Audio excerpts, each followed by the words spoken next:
Le débat de Smart Impact. Je vous présente tout de suite mes invités. Justine Renaudet, bonjour, bienvenue. Vous êtes la cofondatrice de Colette. À vos côtés, Andreas Gall, bonjour. Bienvenue à vous aussi, le directeur général délégué de la société de gestion Xange. On va présenter Colette en quelques mots, créée en 2020 avec David Josette et Alexandre Gosset. C'est quoi le principe déjà ? Oui, alors le principe, c'est de la cohabitation entre générations.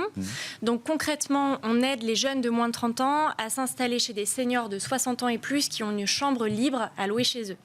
Donc rien qu'à Paris, typiquement, il y a plus de 100 000 seniors qui disposent vraiment d'une chambre vide. Donc c'est vraiment un réservoir inexploité de logement pour les jeunes. Comment ça marche ? C'est une plateforme numérique, tout simplement ? Vous faites la mise en contact, quoi ? Tout à fait. On est une plateforme en ligne, donc ce qu'on appelle un peu dans le jargon la marketplace. Donc on propose des offres de chambre chez l'habitant et on a des jeunes qui vont venir s'inscrire. Et après une phase de complétion de profil, ils vont pouvoir faire leur demande de logement chez l'habitant.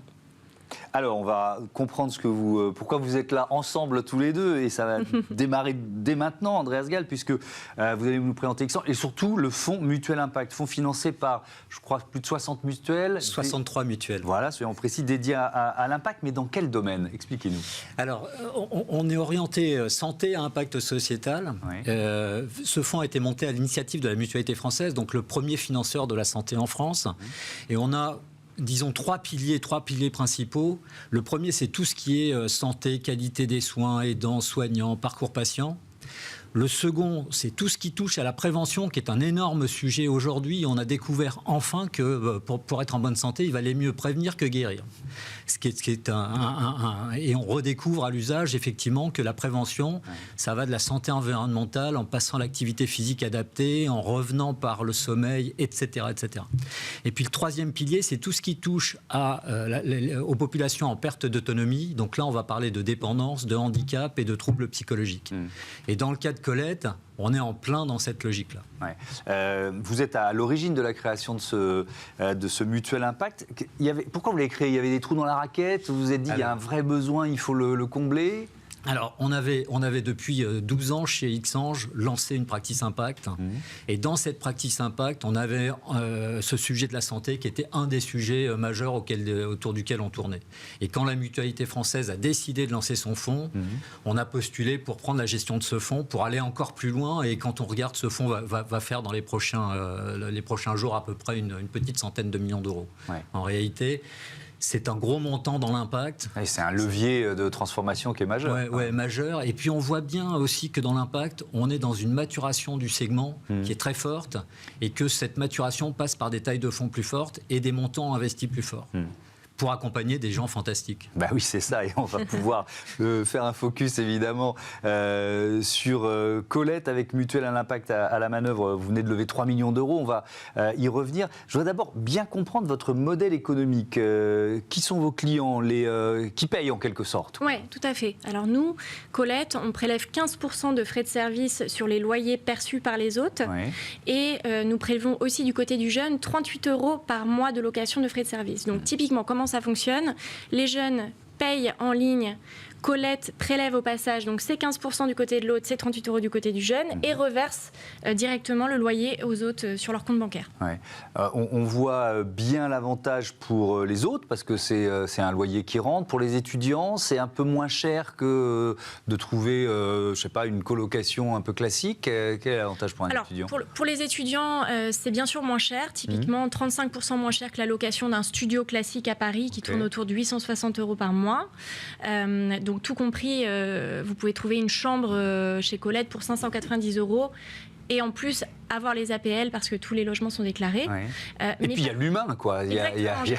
C'est peut-être le plus important. Moi, je suis un peu sur les focus sur les prix, mais il y a l'humain, quoi. Voilà, tout à fait. J'allais y venir. C'est vrai qu'on parle souvent de la solitude des aînés, mais il faut voir que les jeunes aussi souffrent de solitude. Et un jeune qui débarque dans une ville qu'il ne connaît pas, c'est vraiment un pilier que d'avoir quelqu'un à la maison qui va le conseiller, transmettre des choses, et ça donne un cadre aussi d'études favorable en fait, plutôt qu'une chambre de bonne sous les combles. C'est très agréable. Andreas Gall, qu'est-ce qui vous a séduit chez Colette ? Pourquoi vous y investissez ? Alors, d'abord, l'équipe de fondateurs, évidemment. Justine, mais vous n'avez pas vu Alexandre et David, mais les trois ont une dynamique et un côté solaire. Donc ça, c'est le premier sujet, évidemment. Le deuxième sujet, c'est comme on est dans l'impact, on s'est toujours posé la question de savoir comment on fait du bien et comment on mesure le bien qu'on fait. Donc quand Justine l'a dit, mais l'aspect financier est un aspect important. Ça permet le maintien à domicile. Et le maintien à domicile, c'est l'assurance d'une espérance de vie plus longue et probablement une espérance de vie en bonne santé plus longue. Donc le fait de rompre la solitude permet d'éviter ces troubles cognitifs qui viennent plus tôt, qui viennent polluer la vie des seniors. Le deuxième sujet qui vient derrière, c'est cette notion de lien intergénérationnel. En réalité, on parle de lien intergénérationnel et pas que de colocation. Et la question de la santé mentale des jeunes est un sujet qu'on regarde avec beaucoup d'attention dans le Fonds Mutuel Impact. Et on s'aperçoit que la situation s'est énormément dégradée depuis 2020 et qu'elle est parvenue à la normale.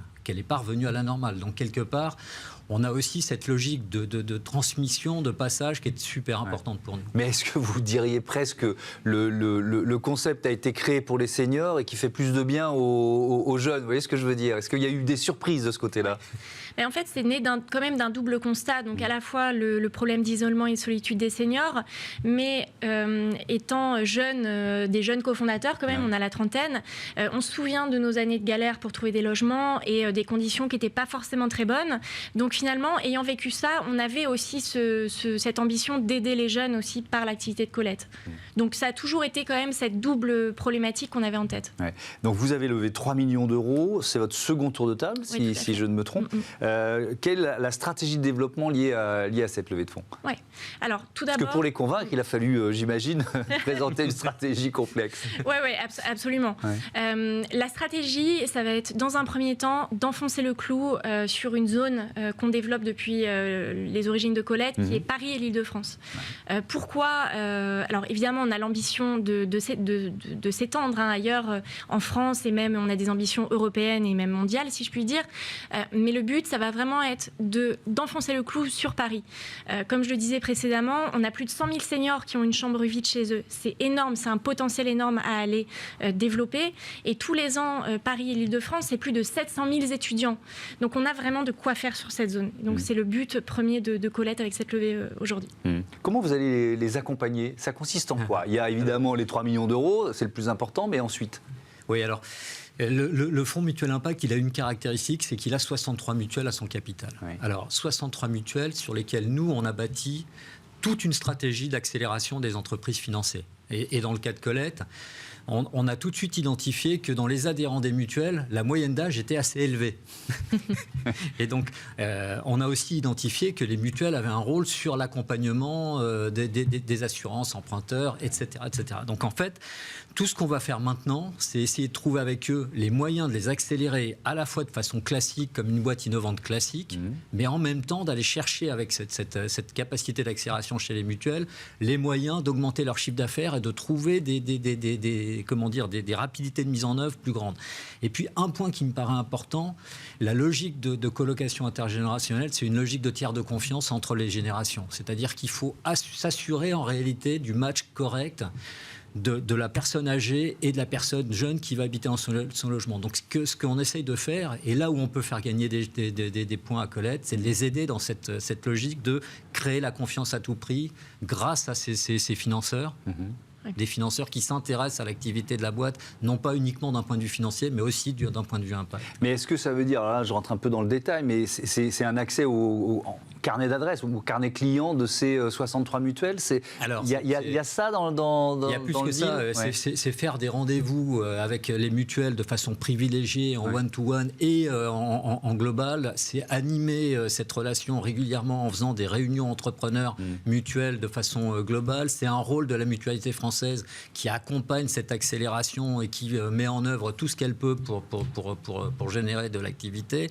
Et au-delà de l'activité, générer des capacités capacité à comprendre ce qui marche et ce qui ne marche pas aussi. Parce que quand on comprend ce qui ne marche pas, on évite de perdre du temps. Donc on a vraiment toute cette logique d'accessibilité aux réflexions des mutuelles, que ce soit dans leur direction des ressources humaines, leur direction des garanties, leur direction de l'innovation, etc. etc.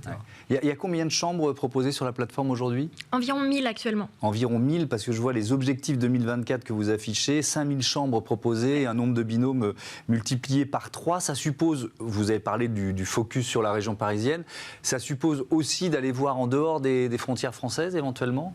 Alors, c'est l'ambition à terme, mais encore une fois, là, on pense que Paris est un terrain de jeu encore sous-exploité pour développer la cohabitation entre générations à grande échelle sur cette zone. Donc ça, c'est vraiment des chiffres en fait, qu'on veut aller atteindre sur Paris et l'Île-de-France. Ouais. On a vraiment de quoi faire.